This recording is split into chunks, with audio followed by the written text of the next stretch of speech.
तो हेलो दोस्तों, आप सभी का स्वागत है स्टॉक ट्रेंड यूट्यूब चैनल में।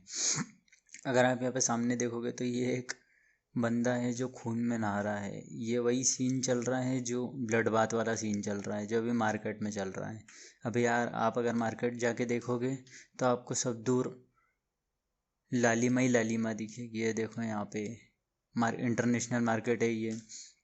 और बाकी जगह भी देखोगे आप, निफ्टी वगैरह देखोगे, जितनी भी चीज़ें देखोगे सब में आपको लालिमा ही लालिमा दिखेगी। तो देखो, आज का जो वीडियो है ये है अभी जो न्यूज़ में चल रहा है, कुछ जो भी चीज़ें चल रही है उनको लेकर। तो अगर आप देखोगे तो डो जोन्स की हालत बहुत बेकार हो रखी है 5 मंथ की। अगर पिछले 6 महीने की देखोगे तो 10% नेगेटिव चल रहा है। और पिछले टाइम की देखोगे, मतलब अभी मार्केट बहुत ज़्यादा डाउन चल रहा है। जो अभी अभी कुछ दिन पहले से जो मार्केट में एक सेल ऑफ आया है, जो इंटरनेशनल मार्केट में एक सेल ऑफ आया है, और ग्लोबल मार्केट का जो इन्फ्लेशन है उसके कारण इंडिया पे क्या इफ़ेक्ट पड़ा है वो हम आगे देखते हैं। जैसा कि आप अभी आपको पता भी है, रेपो रेट डाउन हो गया था। और रेपो रेट की एक और न्यूज़ बताते हैं। Repo rate likely hike to continue may rise by 75 basic points by March next year. ऐसा एक्सपर्ट्स का कहना है कि अगले मार्च, मतलब 2023 के मार्च तक ये 75 बेसिक पॉइंट्स तक गिर जाएगा। ऐसे अभी 40 बेसिक पॉइंट्स तक गिरा हुआ था।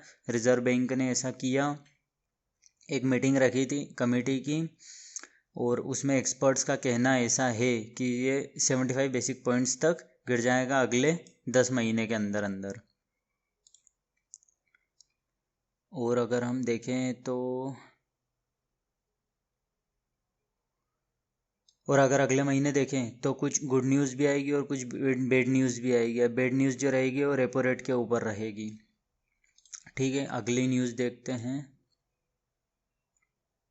अगली न्यूज़ जो है वो है यूएस में जो अपना इंटरेस्ट रेट बढ़ाया गया है। और यूएस का जो इंटरेस्ट रेट बढ़ाया है वो लगभग 0.5% से बढ़ा दिया गया है। और ऐसा लग रहा है कि आगे आने वाला जो जून आ रहा है, अभी मई चल रहा है, जून में ये और बढ़ जाएगा।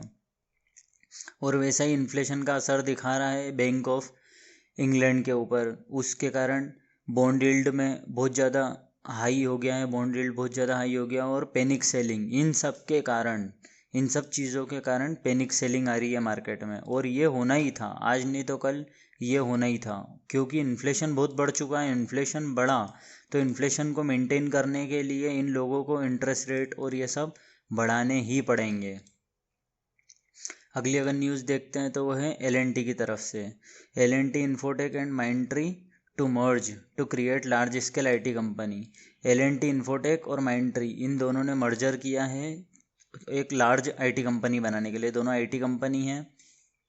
अगर इसको पढ़ेंगे हम, L&T Limited announced a merger between two of its publicly traded software firms, L&T Infotech Limited and Mindtree Limited। L&T जो उसने अनाउंस किया है उसकी दो फर्म है। L&T इन्फोटेक, ये एक फर्म ही L&T की फर्म है, L&T इन्फोटेक। और माइंट्री, इन दोनों का मर्जर कर दिया इसने। The merger could help unlock potential scale and fight for mega deal wins with other IT Giants.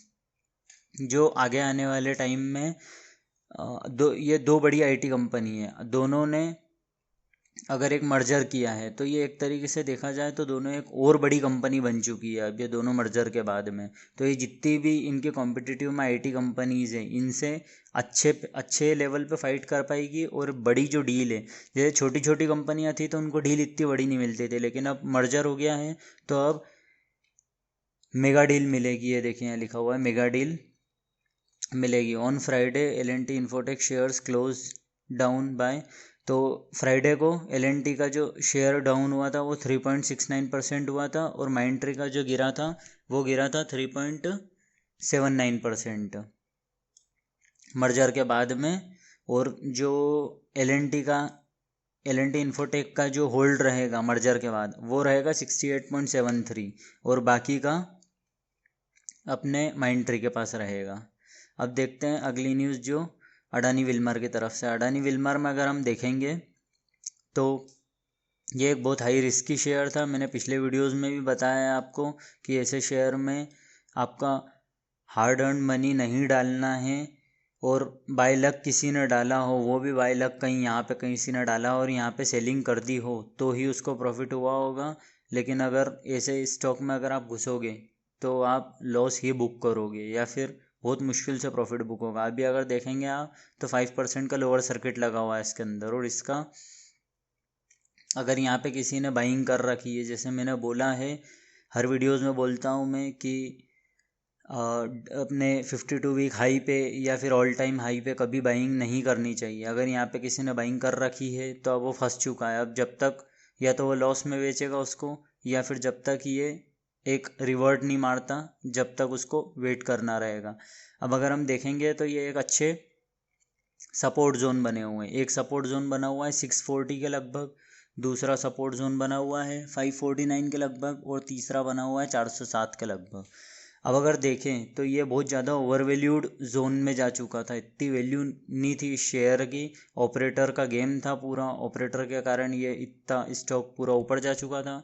लेकिन अब अगर हम देखेंगे तो ये अब लोअर सर्किट में लग चुका है, और प्रॉफिट बुकिंग तो इसकी लगभग मार्च अप्रैल में ही हो गई थी। जितने लोगों ने, ऑपरेटर लोगों ने जो गेम चलाया है वो यहाँ से गेम चलाया, तो फिर ये अब डाउन सर्किट में लगा हुआ है। अब ये एक अच्छा सपोर्ट बना हुआ है, यहाँ से भी एक रिवर्ट बैक कर सकता है, या फिर ये 549 तक भी कर सकता है, या फिर 5407 तक भी आ सकता है, जो कि कोई बहुत बड़ी बात नहीं है अगर यहाँ तक आ जाएगा, क्योंकि तभी ये एक इसकी फेयर प्राइस पे आएगा।